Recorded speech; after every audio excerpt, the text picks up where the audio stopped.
कृष्ण, तुम्हारी बनाई प्रथा के अनुसार तुम्हारा ये भोग माता विमला देवी को प्रस्तुत होने के बाद महाभोग बन चुका है।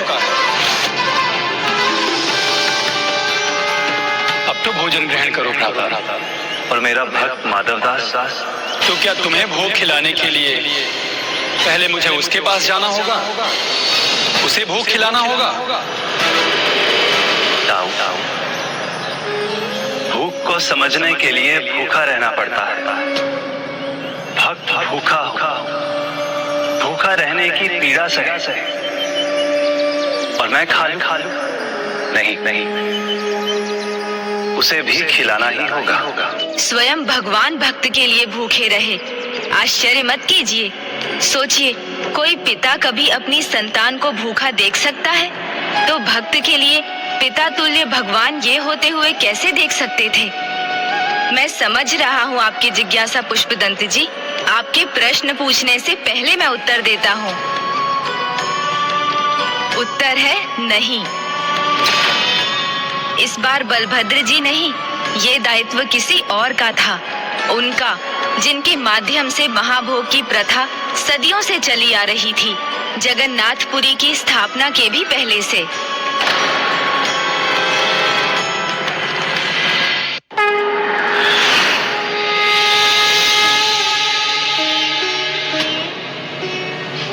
स्वामी, व्रत उपवास का महत्व तो हम सबको पता है।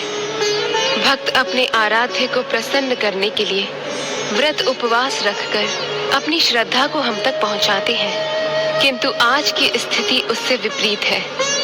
आज भगवान ने व्रत उपवास अपने भक्त के लिए रखा है।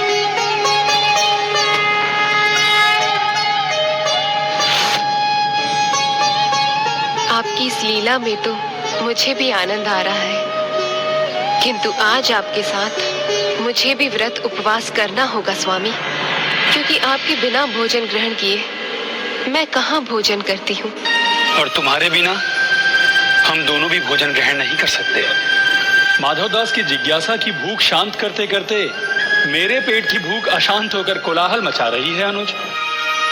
मैं जानता हूँ दाऊ, आप भोजन के बिना नहीं रह सकते, किंतु देखिए ना, मेरे बिना आपका हृदय भी आपको कुछ खाने की अनुमति नहीं दे रहा। तो तनिक विचार कीजिए, भक्त के खाए बिना मैं भी कुछ ग्रहण कैसे कर सकता हूँ?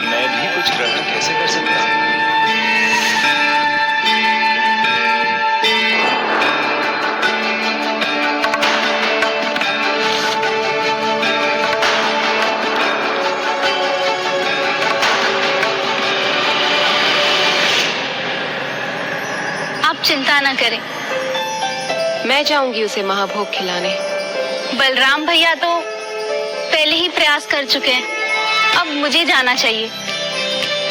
बहन के हाथ से वो कभी भोजन अस्वीकार नहीं करेंगे। माँ के हाथों का भोजन स्वर्ग से कहीं अधिक सुखदायक होता है। माता अपने हाथों से भोजन देगी तो पुत्र कैसे मना कर सकता है? गणवंदित मोक्ष प्रदायिनी मंजुल भाषिणी वेदनुते पंकज वासिनी देव सुपूजित सद्गुण वर्षिणी शांतियुते। हमारा आगमन अवश्य भिन्न दिशाओं से हो रहा है, किंतु मार्ग और कार्य कदाचित एक ही है।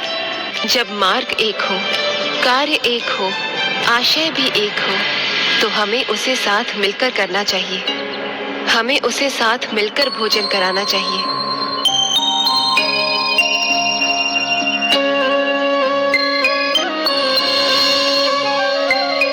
माता लक्ष्मी और देवी सुभद्रा जी दोनों गई थी उसे भोजन कराने, किंतु ये देखना अभी शेष था कि क्या वो सफल होने वाली थी। प्रभु, अब मुझे सब ज्ञात हो गया।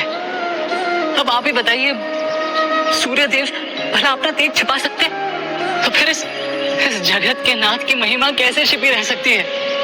प्रभु, मुझे ज्ञात है कि इस अलौकिक और लौकिक धाम में आप स्वयं वास करते हैं, फिर भी आप मेरा अपने इस भक्त का हाथ थामने क्यों नहीं आए?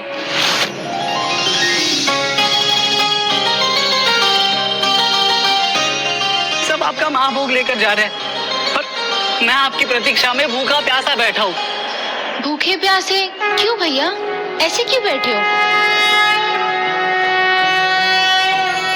मध्य सुधाब्धी मणिमंडप रत्न वेद्यां सिंहासनोपरि गतां परिपीतवर्णां पीतांबराभरण माल्य विभूति शतांगी देवीं स्मरामि। ये प्रभु जगन्नाथ का धाम है, यहाँ कोई भूखा नहीं रहता। देखो कितना स्वादिष्ट महाभोग बट रहा है। तो प्रभु के प्रसाद से आपने अपने आप को वंचित क्यों किया है भैया? आपने अपने आप को वंचित क्यों किया है भैया?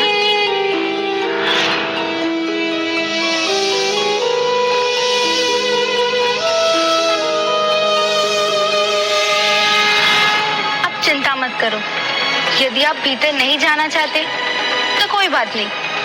एक बहन अपने भाई को कष्ट में कैसे देख सकती है? मैं ही परोस देती हूँ। बहन समझकर मेरा परोसा हुआ भोजन खा लो। नहीं नहीं, मैं इसे नहीं खा सकता। क्यों भैया? ये तो महाभोग है ना। मुझे ज्ञात है कि ये महाभोग है और मैं भी इसे खाने के लिए उतना ही व्याकुल हूं। जब तक वो आकर मेरा हाथ नहीं थाम लेते तब तक मैं कुछ नहीं खा सकता। देखो भैया, प्रभु की इच्छा के बिना एक पत्ता भी नहीं हिलता। यदि मैं आपके समीप आई हूँ तो उनकी ही इच्छा होगी, और वैसे भी वो मेरे भ्राता।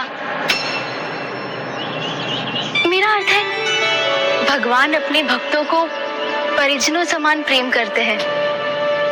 मेरा इतना ध्यान रखते हैं जैसे मेरे अग्रज हो। तो मैं भी उन्हें अपने बड़े भाई समान मानती हूँ, और आप भी मुझे अपनी बहन समझकर अपना हट त्याग दो और ये भोजन कर लो। नहीं बहन, हट नहीं कर रहा हूँ। तुम इतने स्नेह से दे रही हो, किंतु मुझे क्षमा करना, मैं इसे नहीं खा सकता। मैंने निर्णय जो लिया है। महाभोग को मना नहीं करते।